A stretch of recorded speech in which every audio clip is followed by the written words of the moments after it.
Bankarski sektor u celom svetu, kao i u Srbiji, u narednom periodu čekaju brojne promene. Poruka je predavanja predstavnika Udruženja banaka Srbije, održanog u Valjevskom odseku Akademije strukovnih studija Zapadna Srbija.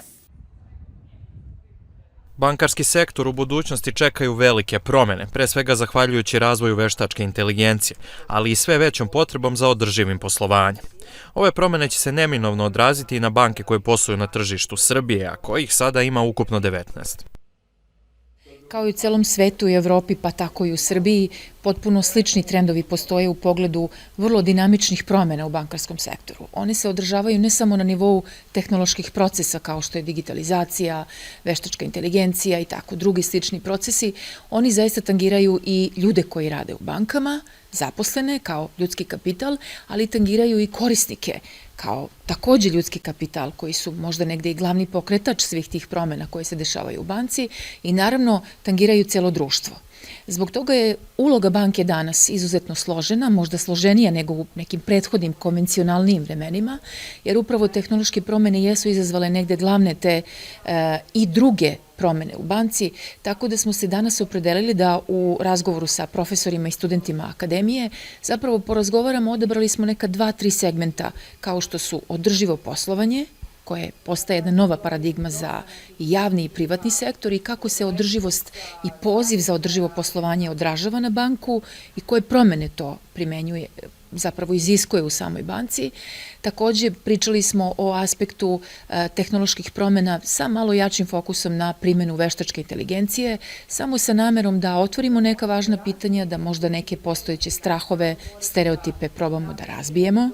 da vidimo koji su to naši načini da budemo zapravo predvodnik u svim promenama i da njima idemo u susret, umesto samo da ih pasivno gledamo i komentarišemo. U perspektivi sofisticirani softveri će predefinisati ulogu bankarske industrije u finansijskom ekosistemu, unapređujući korisničko iskustvo i menjajući našu percepciju o bankarstvu. Kao kod svake nove teme, prvi cilj je negde da razumemo pojam o kojem govorimo, umesto da o njemu već imamo izgrađen stav, bit ću slobodna da kažem, stereotipe kojima smo svi naravno kao ljudska bića skloni. Pošto se nalazimo u hramu nauke, mi smo želeli da o tome malo porazgovaramo, da pokušamo da izbegnemo vrlo tipičnu polaznu premisu, a to je čuveno ukidanje radnih mesta kada je reč o pojavi veštačke inteligencije. Zapravo pogledali smo rezultate nekih svetskih istraživanja koje ukazuju na to da samo poslovi koji imaju veliki stepen repetitivnosti i podložni su automatizaciji prirodno mogu biti zamenjeni nekom vrstom robota ili mašine. Ali da razne druge profesije zapravo ne samo da ostaju, one zapravo pozivaju na dalji rad na sebi, tako da je u tom smislu bila naša poruka danas i studentima i profesorima kao autorima radova, knjiga, da je neizostavan i nezamenljiv rad na sebi. Poslednje vreme u našoj zemlji je sve prisutni trend odlaska kadrova iz bankarskog sektora. Prema rečima naše sagovornice, to je dokaz koliko se percepcija banaka promenila u protekloj deceniji. Na globalnom nivou dešavaju se vrlo slični trendovi. Da banka u jednom društvu nije tako atraktivno mesto kao što je bila pre možda 10 ili 15 godina ili takođe u društvima u kojima je postojala, nazovimo, konkurentska industrija koja je više kreativna i koja po snazi kreativnosti i poslova koje tu ima, dakle kreativnijih, je mogla da privuče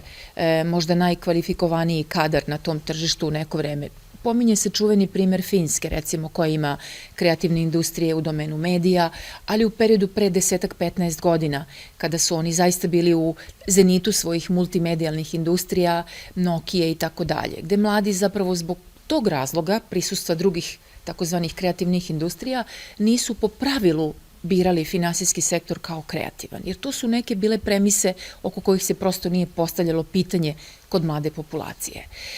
Da, zavisi dakle od regiona do regiona. U našem regionu svedoci smo da je pre 10 i 15 godina bilo zapravo obrnuto, da su ljudi sa vrlo različitim kvalifikacijama, ekonomisti, pravnici, ali i drugih struka i profila, vrlo rado sebe videli u banci. Koliko se bankarski sektor menja, možda i najbolje ilustruje podatak da u Srbiji digitalno bankarstvo koristi oko 1/3 građana, što je duplo više u odnosu na period pre pandemije koronavirusa.